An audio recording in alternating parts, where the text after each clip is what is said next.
Queridos amigos y hermanos, hoy estudiaremos la profecía de Daniel 11, 2 al 45.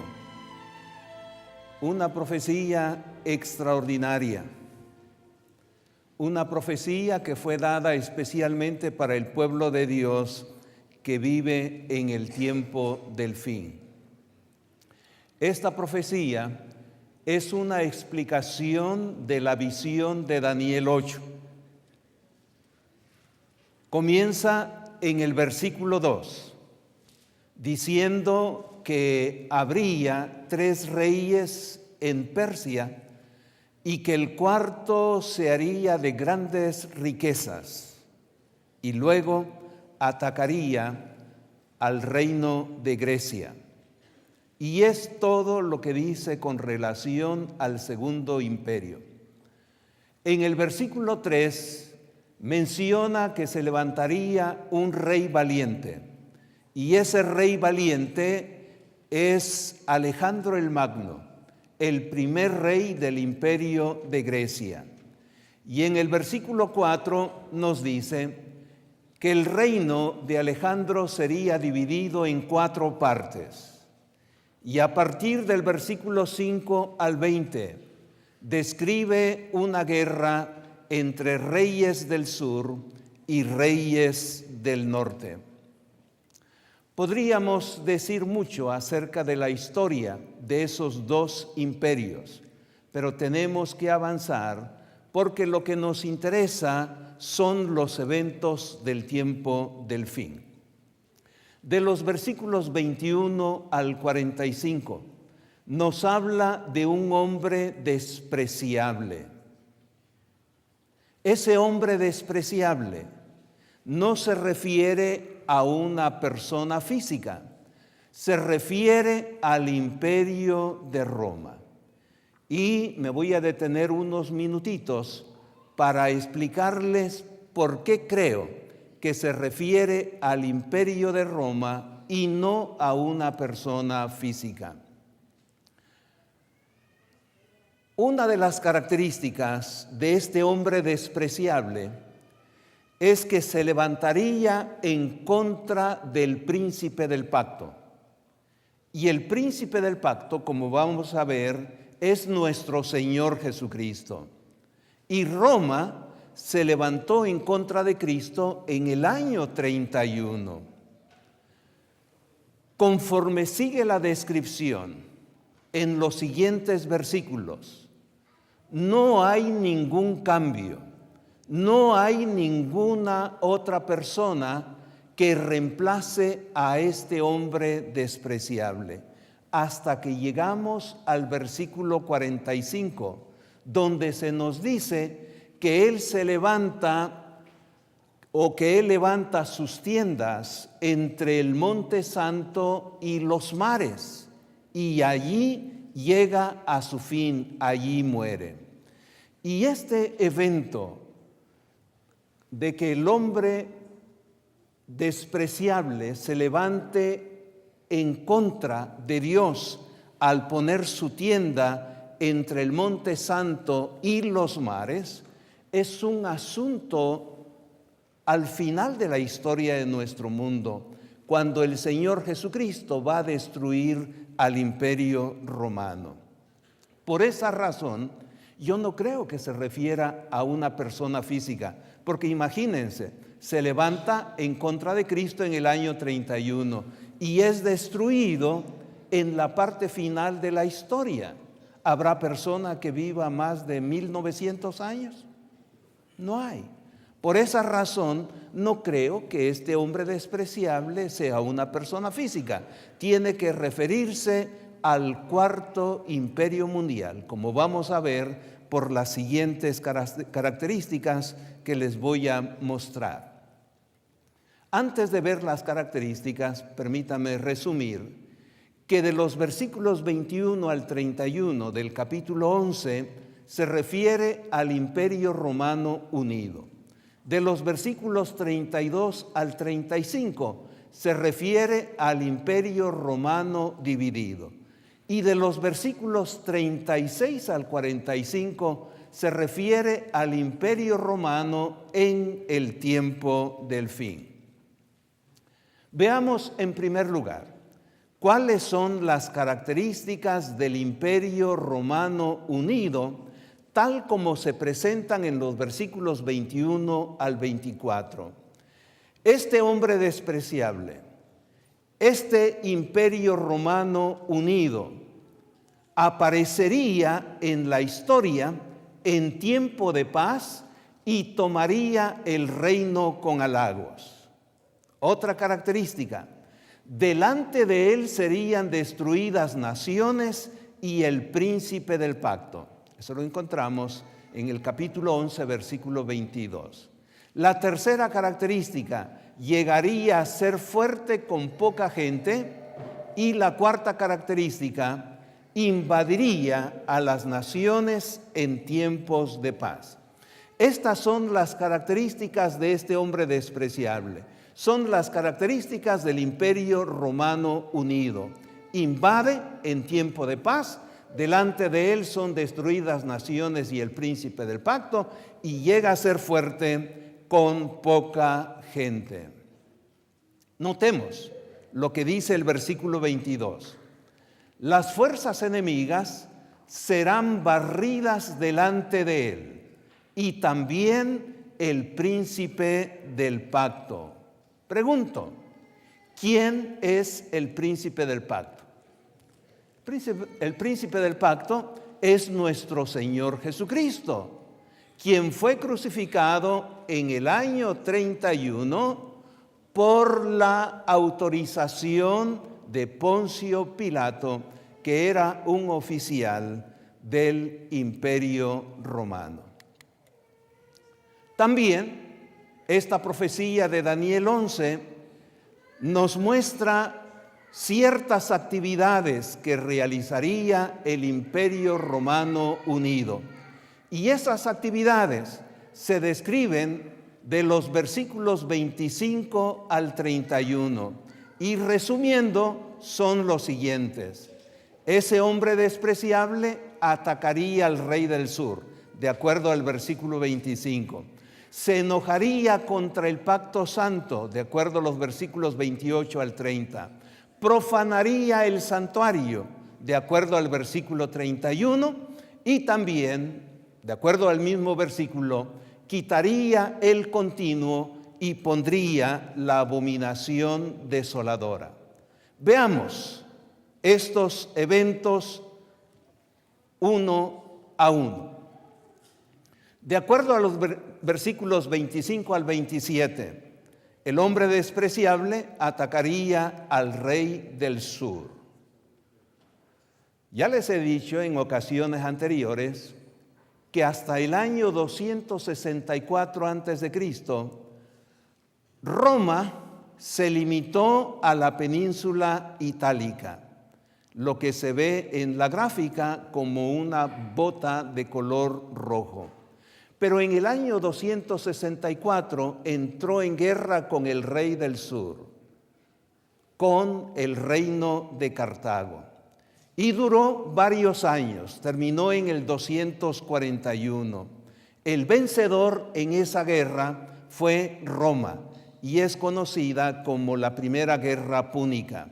Tuvieron años de tranquilidad, pero en el 218 a.C., nuevamente Roma y el reino de Cartago entraron en guerra que terminó en el 202 y Roma una vez más salió victoriosa. Así se cumplió la profecía que Roma atacaría al reino del sur. Finalmente, de los años 149 a 146, se desató la Tercera Guerra Púnica y Roma dominó totalmente al reino de Cartago. La segunda actividad de Roma, del hombre despreciable, se enojaría contra el pacto santo. Noten lo que dice el versículo 30. Porque vendrán contra él naves de Quitim, y él se contristará, volverá y se enojará contra el pacto santo. Pregunto, ¿qué es el pacto santo? Si queremos saber la acción de Roma en contra de ese pacto. Para entender lo que es el pacto santo, les voy a leer algunos versículos. El primero se encuentra en Éxodo 19:5. Allí dice: ahora pues, si diereis oído a mi voz y guardareis mi pacto, vosotros seréis mi especial tesoro sobre todos los pueblos, porque mía es toda la tierra. Aquí Dios le habla al pueblo de Israel y le dice que deben guardar su pacto. En Deuteronomio capítulo 4, versículo 30, leo: y él os anunció su pacto, el cual os mandó poner por obra los 10 mandamientos y los escribió en 2 tablas de piedra. Ahora sí, yo creo que ustedes pueden responder. ¿Qué cosa es el pacto santo? Los 10 mandamientos. Los 10 mandamientos son el pacto santo de Dios. Y el hombre despreciable, Roma, se enojaría o se enojó en contra de la ley de Dios. En Jeremías 31:31 leemos: he aquí que vienen días, dice Jehová, en los cuales haré nuevo pacto con la casa de Israel y con la casa de Judá. Pero este es el pacto que haré con la casa de Israel después de aquellos días, dice Jehová. Daré mi ley en su mente y la escribiré en su corazón, y yo seré a ellos por Dios y ellos me serán por pueblo. ¿Por qué leo estos versículos? Porque algunas personas nos dicen que el pacto santo era solamente para el pueblo judío, pero no para la iglesia cristiana. Ese concepto está equivocado, porque Dios, mediante el profeta Jeremías, anunció que haría un nuevo pacto con la casa de Israel. Y la iglesia cristiana ha hecho un nuevo pacto con Dios. Y la promesa de Dios es que en ese nuevo pacto escribiría su ley. ¿Dónde? Lo escribiría en nuestra mente. También en el nuevo pacto tiene validez el pacto santo de Dios, la santa ley. La tercera acción de Roma, la tercera actividad, lo encontramos registrado en el versículo 31, donde encontramos que Roma profanaría el santuario. Pregunto, ¿cuál santuario? El santuario que estaba en la ciudad de Jerusalén. Notemos lo que dice el versículo 31. Y se levantarán de su parte tropas que profanarán el santuario y la fortaleza. Y déjenme decirles que el ejército de Roma llegó a Jerusalén, sitió la ciudad de Jerusalén, y en el año 70 de nuestra era destruyó a esa ciudad y destruyó el santuario. No solamente lo profanó con su presencia al entrar en el lugar santo, sino que también la destruyó. Además, nos menciona una cuarta actividad. Quitaría el continuo y pondría la abominación desoladora. Ya hemos visto en temas anteriores lo que es el continuo, que en algunas versiones se traduce como continuo sacrificio, pero que desde mi punto de vista, desde el punto de vista del hebreo y de la Biblia, debería traducirse el servicio continuo. ¿Qué cosa es el servicio continuo? El servicio continuo era ese servicio que se celebraba todos los días en el templo de Jerusalén, donde se ofrecía el holocausto continuo en la mañana y en la tarde, donde se ofrecía el incienso continuo en la mañana y en la tarde, donde se ofrecía cada día el pan continuo, donde las lámparas siempre estaban encendidas, donde el fuego del altar siempre estaba prendido, y entre el sacrificio de la mañana y el de la tarde se ofrecían sacrificios por el pecado. Y en ese servicio continuo también estaba el ministerio continuo de los sacerdotes. Por eso se le llama el servicio continuo. Y como hemos visto en ocasiones anteriores, ese servicio continuo ministraba el perdón del pecado y la adoración a Dios en el antiguo pacto, y ahora se ministra en el santuario del cielo por nuestro Señor Jesucristo. Él es el sumo sacerdote que ministra el perdón del pecado y la adoración a Dios. ¿Qué más haría Roma? Pondría la abominación desoladora. Es lo que dice el versículo 31. La palabra abominación es una traducción de la palabra hebrea shikutz. Esta palabra shikutz en el hebreo se refiere a un ídolo o a una práctica idolátrica. Esto lo vemos en el primer libro de Reyes, capítulo 11, versículo 5. Y donde se traduce como ídolo abominable, en hebreo aparece la palabra shikutz. También en el primer libro de Reyes, capítulo 11, versículo 7, donde aparece la expresión ídolo abominable, en hebreo aparece el término shikutz. También en Mateo 24:15 encontramos las palabras del Señor Jesús que dijo: por tanto, cuando veáis en el lugar santo la abominación desoladora de que habló el profeta Daniel, el que lee entienda.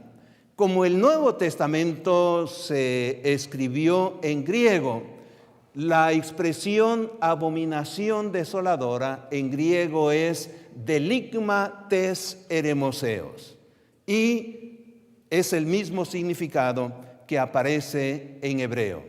Si alguno pregunta, ¿y qué cosa es la abominación desoladora del cual habló el profeta Daniel? Ya en ocasiones anteriores les he dicho que nosotros tenemos un gran privilegio como iglesia, porque en nuestro medio Dios levantó a una profetisa llamada Elena White, apellido de Casada.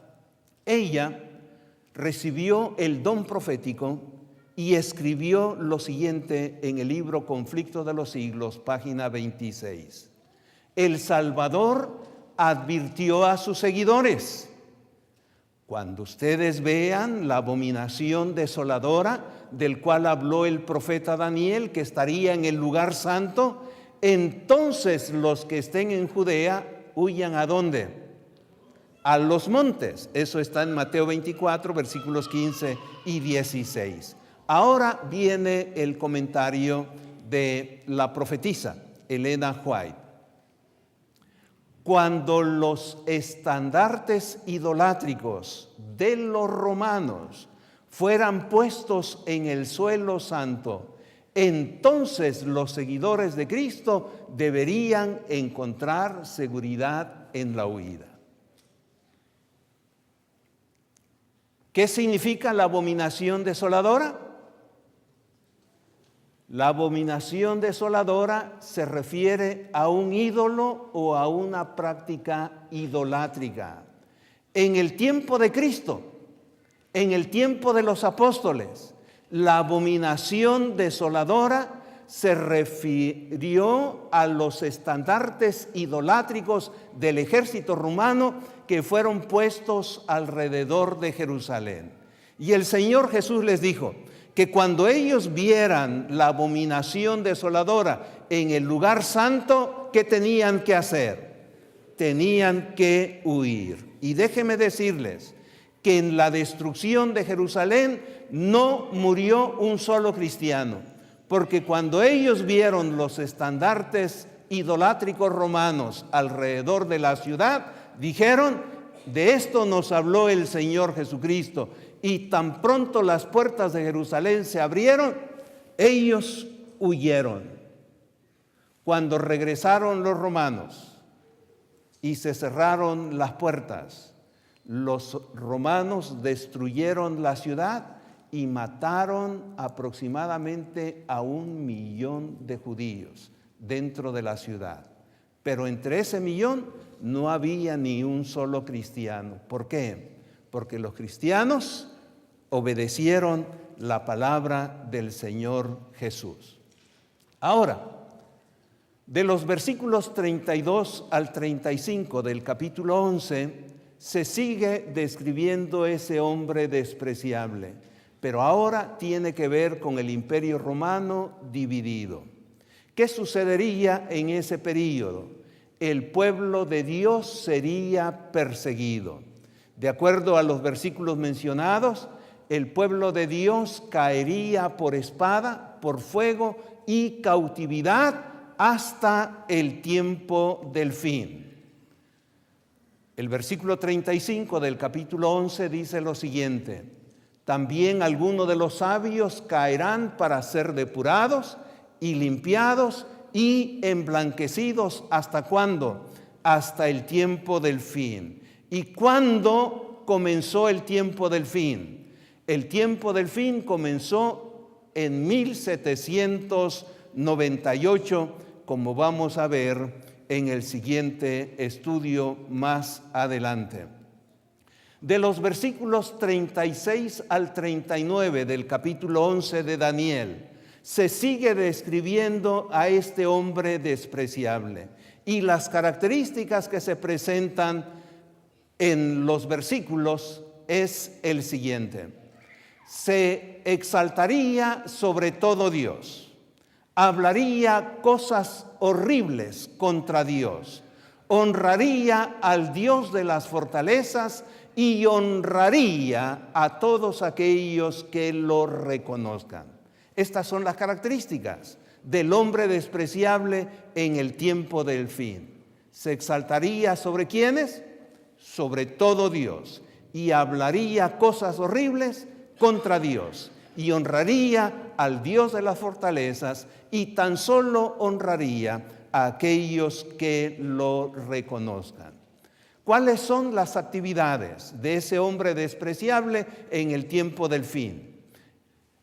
Esas actividades se describen de los versículos 40 al 45 del capítulo 11. Pelearía contra el rey del sur, entraría en la tierra gloriosa, invadiría otras tierras, tendría poder sobre los tesoros de la tierra, sobre las riquezas de la tierra, sobre el oro y la plata. Noticias del este y del norte lo turbarían y saldría con gran ira para matar y destruir a muchos. Plantaría sus tiendas entre los mares y el monte santo y llegaría a su fin. Esto es lo que quisiera explicar en una forma más detallada, porque es muy posible que nos va a tocar ver estas actividades de este hombre despreciable, de este rey del norte, de Roma en el tiempo del fin. Y debemos tenerlo bien claro en nuestra mente, porque de aquí, de esto, va a depender si nos vamos a mantener fieles a Dios o lo vamos a traicionar. Y yo espero que si estamos vivos, cuando estos eventos sucedan, nosotros hayamos tomado la determinación de ser fieles a Dios, no importa qué es lo que suceda en nuestro mundo. Leo en el versículo 40 del capítulo 11. Pero en el tiempo del fin,